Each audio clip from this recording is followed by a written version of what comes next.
मेरा गोरा रंग, बोलती आंखें, कंधों तक बलखाते बाल, चौड़ी छाती, पतली कमर सभी को लुभाती थी। पुरुष मेरे सौंदर्य को देखकर कहते, यह लड़की तो किसी रसगुल्ले से कम मुलायम और रसदार नहीं है। इसे देखना मात्र से ही जन्नत की सैर हो जाती है। मैं सुंदर थी, मेरी देह एष्टी आकर्षक थी। मैं पुरुष के मुँह से ऐसे शब्द सुनते ही नारी स्वभावश खिल जाती और मुझे अपनी खूबसूरती का बरबस ही आभास होने लगता। मैं बुदबुदाए बिना न रह पाती। मुझ पर तुम बस मरते हो तो मरो, मैं किसी के हाथ नहीं आने वाले। मैं तो आग हूँ आग, मुझे पकड़ने के लिए पानी बहना होगा। मैं सुंदर हूँ पर इतनी भोली नहीं हूँ कि अपनी प्रशंसा सुनते ही तुम्हारी बाहों में समा जाऊंगी। मैं अभी सोच ही रही थी कि माँ की आवाज़ ने मुझे चौंका दिया। मैं जैसे सोते से जाग उठी। माँ मेरे सामने खड़ी मुस्कुरा रही थी। मेरी माँ मुझसे कहीं अधिक खूबसूरत थी। वह एक प्रौढ़ महिला थी, लेकिन देखने में 21-22 की ही लगती थी। वह अपने सौंदर्य और स्वास्थ्य के प्रति हरदम सजग रहती थी। वह अपने मुंह से कुछ कहती तो नहीं थी, किंतु उसके मन के भाव से अक्सर ही मुझे लगता कि वह ऋषि अंकल को पसंद करती है और पापा उसके अनुकूल नहीं है। ऋषि अंकल कहाँ से आते थे और मम्मी से उनका संबंध कब से था, इसमें मेरा कोई मतलब नहीं था। इतने में मम्मी चहकती हुई बोली, बेटी तुम आज स्कूल नहीं गई? आज तो छुट्टी है। मैंने यह कहकर मम्मी की ओर देखा। आज उसने गुलाबी साड़ी बांध रखी थी। मम्मी पर गुलाबी कपड़े बहुत ही खिलते थे। उसका रूप उनमें और अधिक दमक उठता था। मुझे जहाँ तक मालूम था, मम्मी सस्ती सवरती तभी थी जब ऋषि अंकल घर पर होते थे या आने वाले होते थे। वैसे तो सजना संवरना मम्मी के जीवन का एक अभिन्न हिस्सा था, लेकिन उस दिन वह विशेष रूप से साज श्रृंगार करती थी जब ऋषि अंकल घर पर होते। मैं अचानक ही बोल पड़ी, तो ऋषि अंकल आज आने वाले हैं? मेरी समझ में यह नहीं आ रहा कि मम्मी पापा के लिए क्यों नहीं सस्ती संवरती है। शायद माँ के सपनों के राजकुमार पापा नहीं है, ऋषि अंकल ही है। वैसे यह कड़वा सच भी है, ऋषि अंकल पापा से अधिक सुंदर और स्मार्ट है।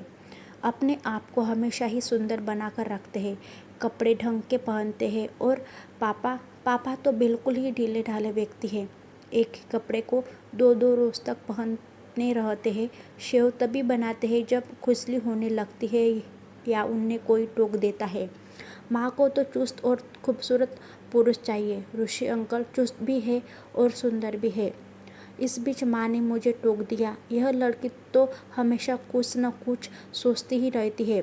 जा अपनी सहेली माधवी से मिला, वह तुम्हें कल याद कर रही थी। मैं अवाक रह गई। माँ मुझ पर आज इतनी मेहरबान क्यों है? अचानक ही मुझे माधवी के घर क्यों भेजने लगी? आखिर माजरा क्या है? एक साथ मेरे मस्तिष्क में न जाने कितने ही सवाल उमटने घुमटने लगे, लेकिन मुझ में यह पूछने की हिम्मत ही नहीं थी कि तुम मुझे ज़बरदस्ती माधवी के घर क्यों भेज रही हो। आखिर तुम्हारा इसमें क्या स्वार्थ है? खैर, माधवी से मिलने के लिए तो बेताब मैं भी थी। मैं पैदल ही उसके घर चल दी। माधवी का घर हमारे घर से पैदल कोई 10-15 मिनट का रास्ता था। मैं माधवी के घर पहुंची तो दरवाज़ा खुला हुआ था। मैं बिना आवाज़ दिए ही अंदर चली गई। घर में उसकी माँ के सिवा कोई नहीं था। माधवी का भाई देव भी नहीं था। मुझ पर उसकी माँ की नज़र पड़ी तो वह बोली, अंदर आजा काजल, काफ़ी दिनों के बाद आई है। माधवी और देव तो अपनी नानी के घर गए हैं, कल सुबह तक आ जाने की उम्मीद है। खड़ी क्यों है? आ बैठ तो सही। भाई उसकी माँ के साथ बैठकर भला क्या बात करती। 2-3 मिनट तक खड़ी रही, फिर बोली, आंटी मैं जा रही हूँ, माधवी आए तो कह देना मैं आई थी। यह कहकर मैं दरवाजे से होते हुए बाहर आ गई।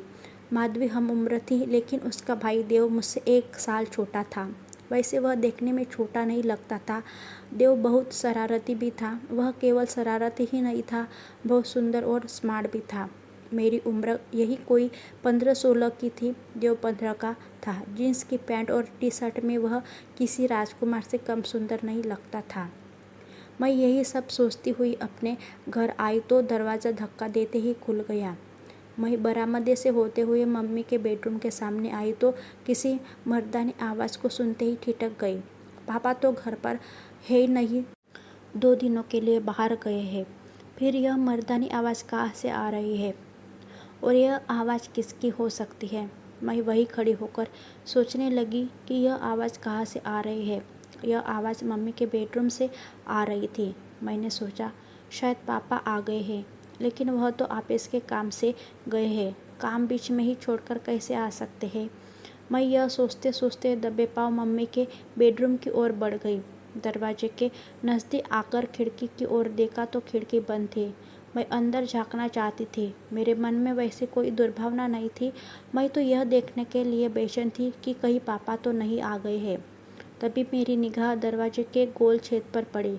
मैं एक आँख बंद कर दूसरी आँख से उस छोटे से गोल छेद में झांकने लगी। अंदर का नज़ारा देखकर मुझे अपनी आंखों पर विश्वास नहीं हुआ। मैंने अपनी आंखें मलकर फिर उस गोल छेद में झांका तो वही दृश्य नजर आया। इस बार अविश्वास करने का कोई सवाल ही नहीं था। ऋषि अंकल और मम्मी एक दूसरे की आंखों में आंखें डाली हुए बैठे थे, जैसे एक दूसरे को सम्मोहित कर रहे हो। इतने में मम्मी ने ऋषि अंकल के पेट में गुदगुदी की। वह अनायास ही हंसने लगे और हंसते हंसते ही उन्होंने मम्मी को अपने बाहों में लिया। मम्मी उनके गले में बाहें डालते हुए बोली, तुम्हारे बाहों का स्पर्श बड़ा ही उत्तेजक है। दिगंबर ने तो मुझे कभी ऐसा आनंद दिया ही नहीं।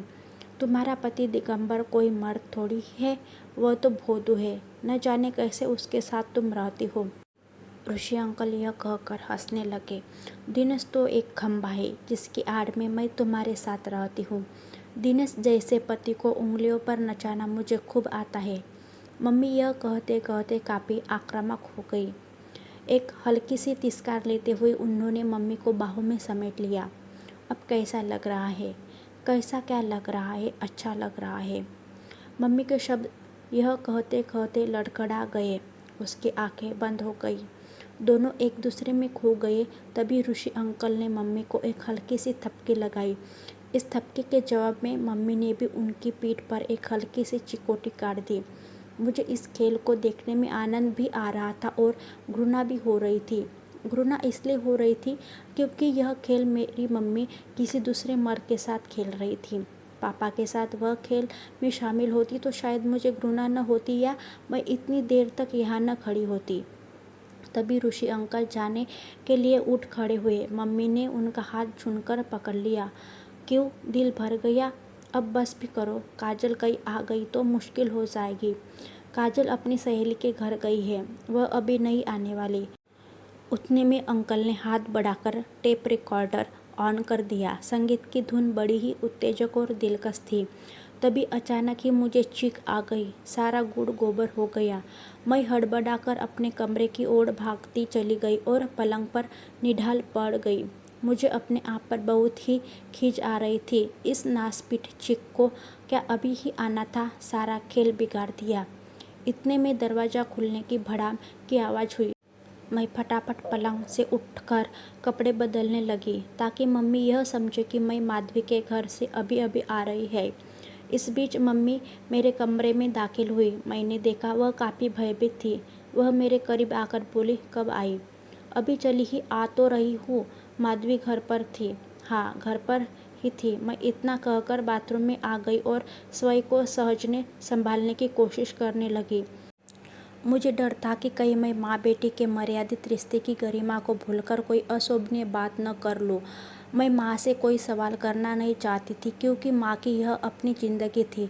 न जाने किस मजबूरी में वह यह सब कर रही थी। कोई कारण जाने बिना माँ को कुछ कहना मुझे ठीक नहीं लग रहा था।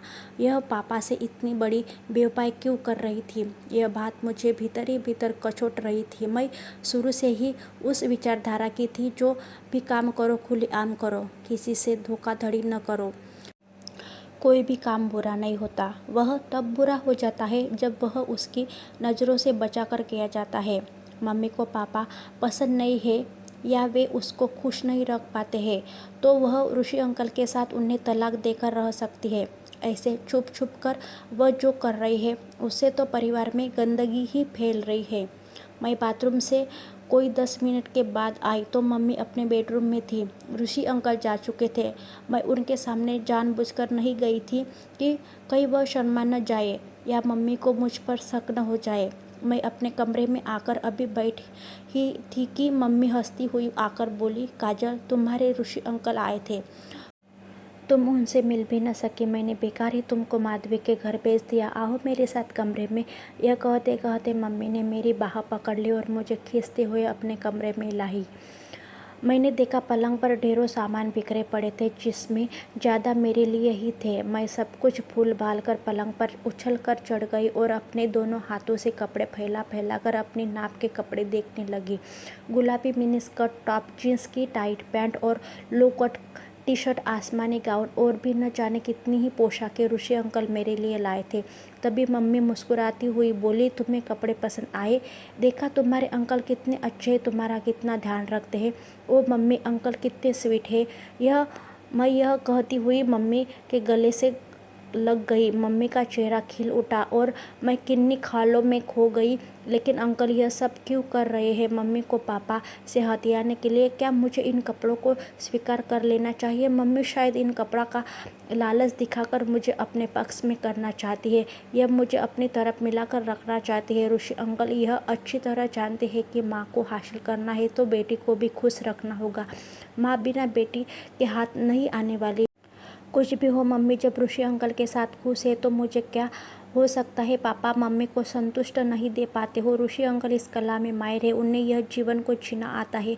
माँ ना खुश करने का या दोषी ठहराने का मेरा कोई हक नहीं बनता है। मैं यह सोचते सोचते खिलखिलाकर हंस पड़ी। मम्मी, मैं मान गई, ऋषि अंकल को कपड़ों की खरीदारी करने में वह औरों से भी 2 कदम आगे है। और एक तुम्हारे पापा है जिन्हें कुछ भी नहीं आता। न जाने वह कौन सी मनुष्य घड़ी थी कि मैं उनके खूंटे से बांध दी गई। मम्मी यह कहते कहते काफ़ी भावुक हो गई। मैंने देखा उसकी आंखें भीग आई थी, उसके चेहरे पर पापा के प्रति तृष्णा के भाव पसर आए थे। मैं बोली, मैं तुम्हारे साथ हूँ माँ, तुम क्यों अपना मन दुखी करते हो? पापा को जैसे जीना है वैसे उन्हें जीने दो और तुम्हें जैसे जीना है वैसे जियो। मेरे यह कहते कहते उसने मुझे गले से लगा लिया। मुझे इस बात का कहाँ बोध था कि पति पत्नी के जीवन की राहें अलग अलग हो जाती है तो उनकी संतान त्रिशंकु सी बन जाती है, तो उसका हित कोई नहीं सोचता।